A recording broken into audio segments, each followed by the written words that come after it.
नमस्कार मित्रांनो, स्वागत आहे तुम्हा सर्वांचं आपल्या युट्यूब चॅनल मराठी योजना 2.0 मध्ये। मित्रांनो, आज आपण पाहणार आहोत की संजय गांधी निराधार पेन्शन योजना काय आहे, या योजनेचा फॉर्म कसा भरायचा आहे, लाभार्थी कोण असणार आहेत, योजनेचे तुम्हाला किती फायदा होणार आहे आणि अर्ज कसा व कुठे करावा, संपूर्ण माहिती व्हिडिओमध्ये घेणार आहोत। तत्पूर्वी मित्रांनो, व्हिडिओमध्ये जर तुम्ही नवीन असाल तर व्हिडिओला लाईक करा, चॅनेलला सबस्क्राइब करा आणि जास्तीत जास्त लोकांना हा व्हिडिओ शेअर करा। मित्रांनो, आपण आता व्हिडिओला सुरुवात करणार आहोत। तर सर्वात प्रथम ही योजना काय आहे, या योजनेची पात्रता काय आपण इथे पाहणार आहोत। वय वर्ष 65 वर्षापेक्षा कमी आणि कुटुंबाचे वार्षिक उत्पन्न जे आहे ते 21,000 पर्यंतच असायला पाहिजे। ठीक आहे, आता पात्रता तर आपल्याला इथे समजलेली आहे। त्यानंतर लाभार्थी कोण असणार आहेत ते आपण पाहूया। निराधार व्यक्ती, जर एखादी व्यक्ती निराधार असेल, त्याला कोणाचा आधार नसेल, ती व्यक्ती इथे पात्र असणार आहे। अंध किंवा अपंग व्यक्ती पण हा फॉर्म भरू शकणार आहे। त्यानंतर अनाथ मुले, जर एखाद्या मुलांना आई वडील नसतील तर ते पण हा फॉर्म भरू शकतात। एखाद्या व्यक्तीला मोठा आजार आहे, जो आजार बरा होत नाही, तर ती पण व्यक्ती हा फॉर्म भरू शकतो। घटस्फोटित स्त्रिया, दुर्लक्षित महिला, शिक्षाव्यवस्थेतून मुक्त झालेल्या स्त्रिया, अत्याचारित महिला आणि ट्रान्सजेंडर, हे सर्व व्यक्ती या योजनेस पात्र असणार आहेत। तर आता आपण पाहूया की या योजनेचे फायदे काय आहेत। ठीक आहे, प्रत्येक लाभार्थीस दरमहा 600 रुपये आणि एकापेक्षा अधिक लाभार्थी असलेल्या कुटुंबाला दरमहा 900 रुपये मिळतील। लाभार्थींना त्यांच्या किंवा तिच्या मुलांना 25 वर्षाचा होईपर्यंत किंवा ज्याला पहिल्यांदा येऊ दिले जाते त्यानुसार त्याला लाभ दिले जाईल। म्हणजे एखादी स्त्री आहे, तिचा मुलगा लहान आहे, तर तो मुलगा 25 वर्षाचा होईपर्यंत तुम्हाला या योजनेचा लाभ मिळणार आहे। जर लाभार्थीकडे फक्त मुलीच असतील तर ते 25 वर्षाचे होतील किंवा विवाहित असतील तरच ते कायम राहील। अर्ज कसा व कुठे करावा, तुम्हाला सर्वात प्रथम अर्ज भरावा लागणार आहे, जो की हा अर्ज आहे आणि तो अर्ज आपण डिस्क्रिप्शन मध्ये पण दिलेला आहे। आणि आपण इथे पहा, सर्वात प्रथम तुम्हाला अर्ज भरायचा आहे, त्यानंतर निवास प्रमाणपत्र तुम्हाला इथे द्यायचं आहे, तुम्ही कुठे राहता वगैरे। ठीक आहे, त्याच्यानंतर वय प्रमाणपत्र, तुमचे वय प्रमाण, तुमचं वय काय आहे, आधार कार्ड वगैरे पण तुम्ही देऊ शकता। दारिद्र्य रेषेखालील कुटुंबाचा उत्पन्नाचा दाखला, म्हणजे तुम्हाला इथे तुमचे 21,000 उत्पन्न आहे म्हणून तुम्हाला त्याचा पण दाखला तिथे द्यायचा आहे। उत्पन्नाचा दाखला, तुमचे वयाचे प्रमाणपत्र म्हणजेच आदिवासी प्रमाणपत्र, आदिवासी प्रमाणपत्र, ज्याला डोमायसियल सर्टिफिकेट पण म्हणतात। ठीक आहे, तर या सर्व गोष्टी आहेत। आधार कार्ड, इलेक्शन कार्ड, हे सर्व तुम्ही ते डॉक्युमेंट जोडू शकता। अर्जासोबत एक फोटो पण तुम्ही जोडायचा आहे। आता काही महिला किंवा काही मुले किंवा काही व्यक्तींना आजार असतील आणि त्या आजारासाठी त्यांना त्या आजारामुळे त्यांना कोणतं काम होत नाहीये, तर ते हा फॉर्म भरत असतील तर त्यांना तुम्हाला तुमच्या डॉक्टरचे इथे सर्टिफिकेट लागणार आहे की तुम्हाला हा आजार आहे आणि त्या आजारामुळे तुम्हाला कोणतं काम होत नाहीये म्हणून तुम्ही हा फॉर्म भरता, असं तुम्हाला इथे त्या डॉक्टरचं इथे प्रमाणपत्र लागणार आहे मित्रांनो। ठीक आहे, त्याच्यानंतर तुम्हाला हा फॉर्म कुठे सबमिट करायचा आहे, तुम्हाला हा फॉर्म भरल्यानंतर तुम्हाला तहसीलदाराकडे तुम्हाला संजय गांधी योजना संबंधित तुमचा जो कोई तालुका आहे तिथे तुम्हाला हा अर्ज नेऊन द्यायचा आहे मित्रांनो। ठीक आहे, तर आपण आता पाहणार आहोत की अर्ज कसा करायचा आहे मित्रांनो। ठीक आहे, आता तुम्ही पाहू शकता की हा अर्जाचा नमुना आहे, या नमुन्याप्रमाणे तुम्हाला इथे अर्ज करायचा आहे। ठीक आहे,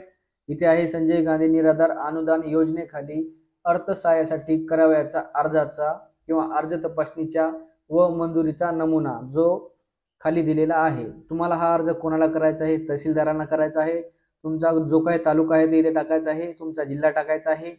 त्याच्यानंतर अर्जदाराचे संपूर्ण नाव, तुमचे इथे संपूर्ण नाव टाकायचं आहे, ज्या व्यक्तीचा अर्ज हा तुम्ही भरत आहात, पत्ता, तुमचा पूर्ण ॲड्रेस इथे टाकायचा आहे, गाव, पोस्ट ऑफिस वगैरे सर्व। त्याच्यानंतर जन्मतारीख व वय, तुमची इथे जन्मतारीख टाकायची आहे, जर तुमच्या आधार कार्डवर जन्मतारीख नसेल तर तुमचे वय किती आहे ते इथे टाकायचं आहे। महाराष्ट्रातील आदिवास, तुम्ही महाराष्ट्रामध्ये किती वर्षापासून असता किंवा तुम्ही जन्मताच महाराष्ट्रातीच आहात ते इथे टाकायचं आहे. कुटुंबातील व्यक्तीची संख्या, तुमच्या कुटुंबामध्ये किती व्यक्ती आहेत ते इथे टाकायचं आहे. कुटुंबाचे सर्व मार्गाने मिळणारे एकूण वार्षिक उत्पन्न 21,000 पेक्षा कमी इथे पाहिजे उत्पन्न तुमचं.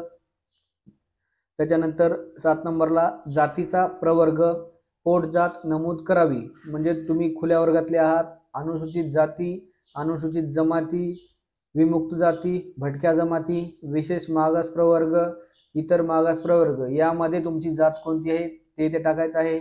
अनुसूचित जातीमध्ये इथे येणार बौद्ध, मातंग, चांभार इत्यादी. खुल्या वर्गामध्ये मराठा इत्यादी येणार. ठीक आहे, तर तुमची काय जात आहे, पोट जात आहे ते तुम्हाला टाकायचं आहे.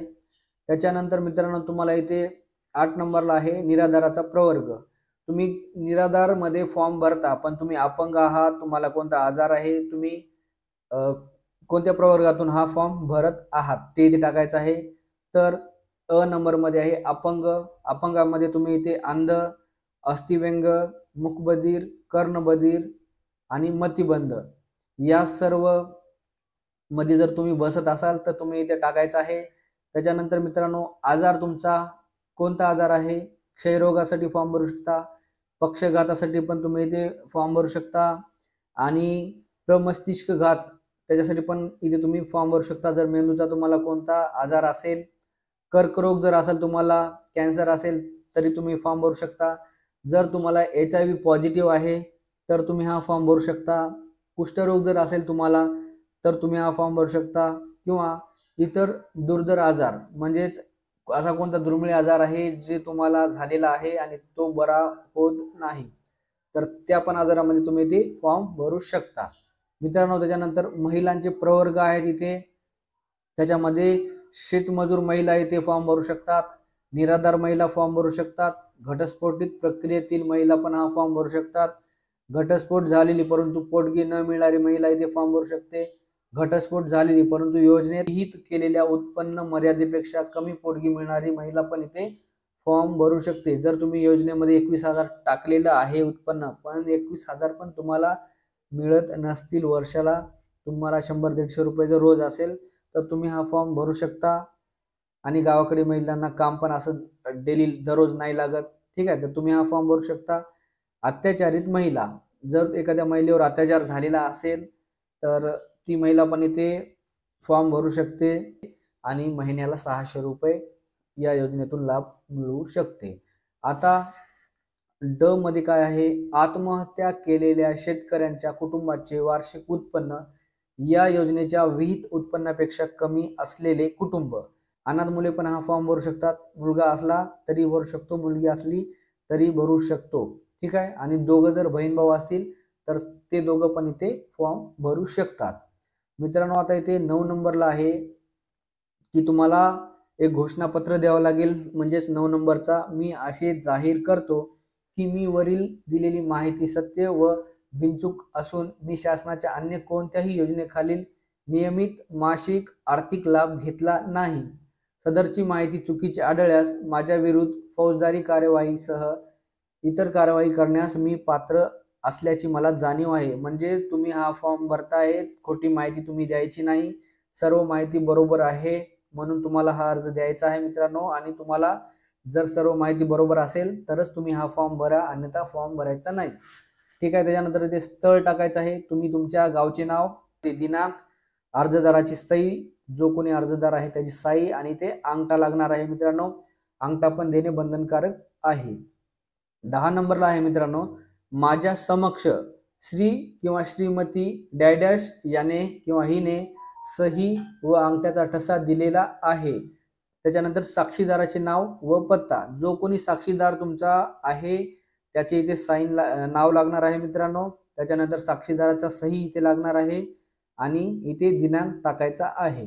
तर 11 नंबरला आहे, मी आवश्यक त्या चौकशीनंतर प्रमाणित करतो की वरील माहिती बरोबर आहे. वरील माहिती चुकीची असल्यास प्रस्तुत योजनेत लाभ मिळावा यासाठी या अर्जाची शिफारस करीत आहे किंवा शिफारस करीत नाही.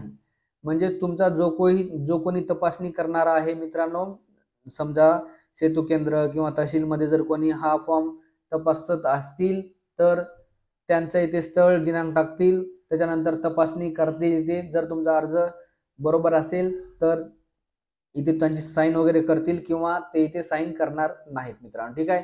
तपासणी करणाऱ्याकडून हा अर्ज समोर गेला की इथे तुम्हाला येणार 12 नंबरला. तर 12 नंबर मध्ये इथे तहसीलदार तुमचा अर्ज चेक करणार आणि अर्जाला मंजुरी देणार आणि अर्ज पुढे पाठवणार. तर इथे तहसीलदार आहे असे प्रमाणित करण्यात येते की मी प्रस्तुत अर्जाची छाननी केलेली आहे व अर्जामध्ये सादर केलेली माहिती पडताळणी करून घेतलेली आहे. म्हणजे तहसीलदार तुमचा अर्ज चेक करेल, पडताळणी करेल, तुमचा अर्ज बरोबर आहे. मी संजय गांधी निराधार अनुदान योजनेअंतर्गत लाभ मंजूर करण्यासाठी या अर्जाची शिफारस संजय गांधी निराधार योजना समितीकडे करत आहे. जर तुमची माहिती बरोबर असेल तर तुमची शिफारस तहसीलदार समितीकडे करेल, अन्यथा तुमचा फॉर्म इथे रिजेक्ट होईल. त्याच्यानंतर तहसीलदार त्यांचे इथे स्थळ दिनांक टाकतील आणि समितीकडे हा अर्ज देतील मित्रांनो. ठीक आहे. आणि समिती मग हा अर्ज तुमचा मान्य करायचा आहे किंवा अमान्य करायचा आहे हे समितीवर डिपेंड आहे.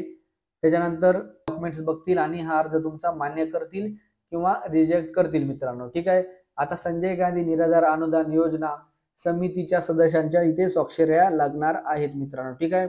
आणि ते तहसीलदार त्यांच्याकडे फॉर्म दिल्यानंतर हा साईन करतील आणि तुमच्या अर्जाला मंजुरी मिळणार आहे आणि तुम्हाला महिन्याला 900 रुपये आणि 600 रुपये मिळणार आहेत. ज्या मित्रांनो जर काही तुम्हाला समजत नसेल तर तुम्ही व्हिडिओमध्ये कमेंट करू शकता. मित्रांनो जर व्हिडिओ आवडला असेल तर व्हिडिओला लाईक करा, चॅनेलला सबस्क्राईब करा आणि जास्तीत जास्त लोकांपर्यंत हा व्हिडिओ शेअर करा. जय हिंद, जय महाराष्ट्र.